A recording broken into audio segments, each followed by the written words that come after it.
Alright, what's going on guys? Janae here from Unity Performance. Today we are with the JDM Unity FL5.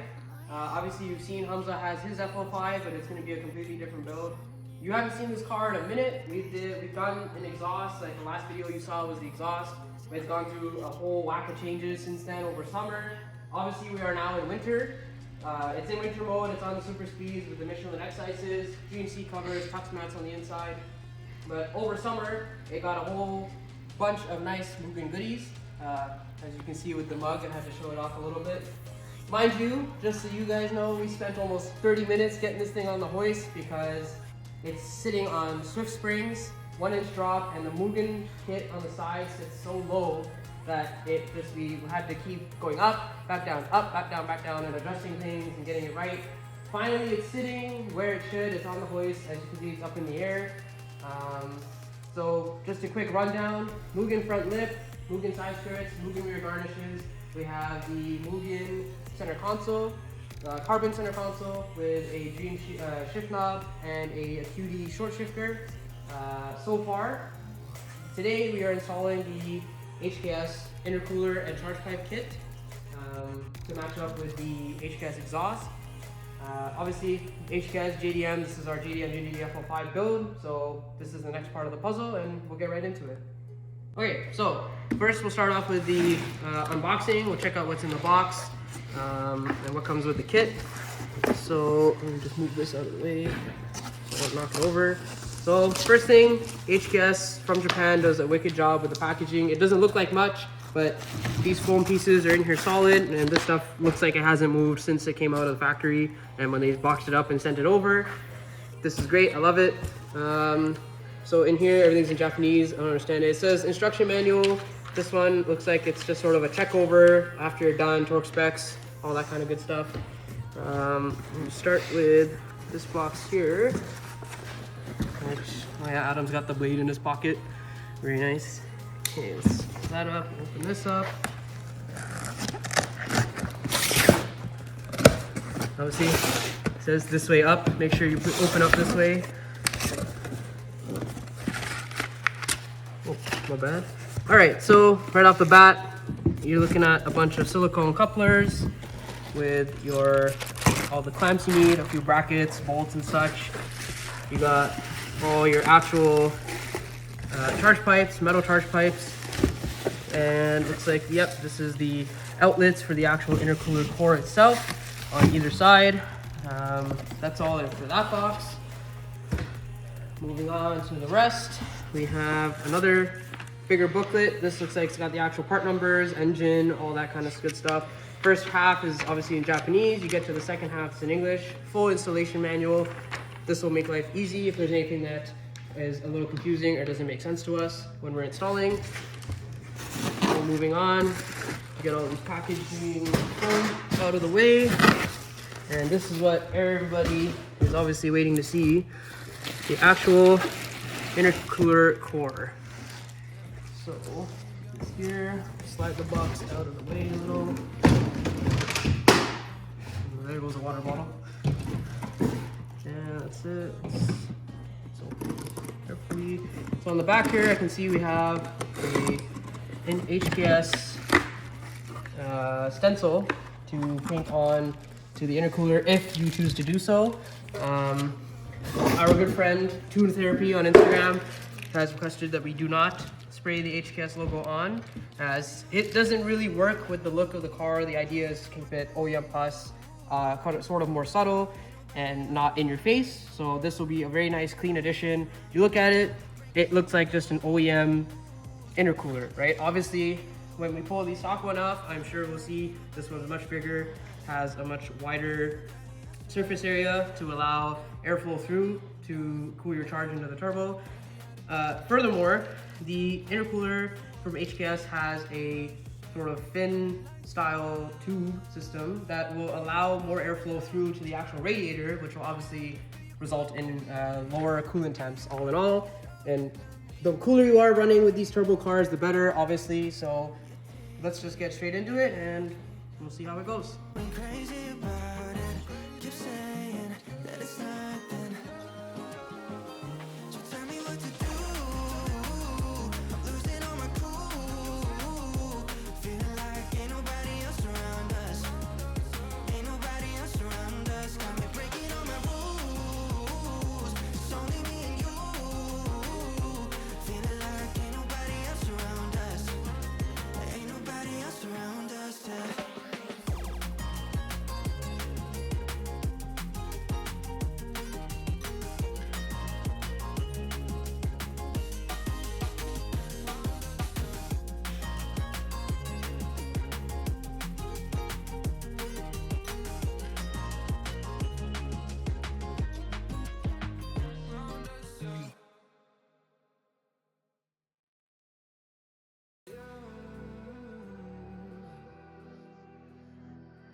There's a distance between us. It's getting hard to reach out. Haven't seen you in seasons, but all I hear is your voice. I know my limits, you can break me down, but I'll stay till the finish line. And I've been counting minutes for quite some time now, just to see you again. And I've been counting days to get away, to see you again, see you again. Been finding ways to get away, to see you again, see you again.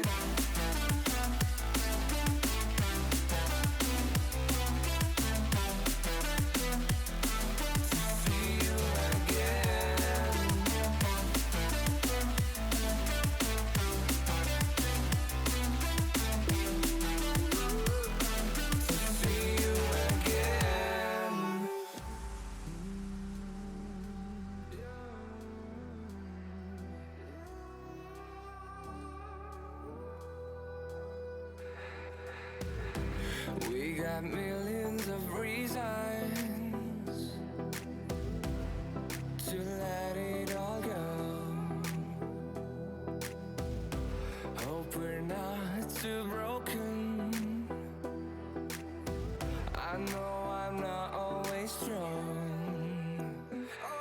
And I've been counting days to get away, to see you again, see you again. Been finding ways to get away, to see you again, see you again.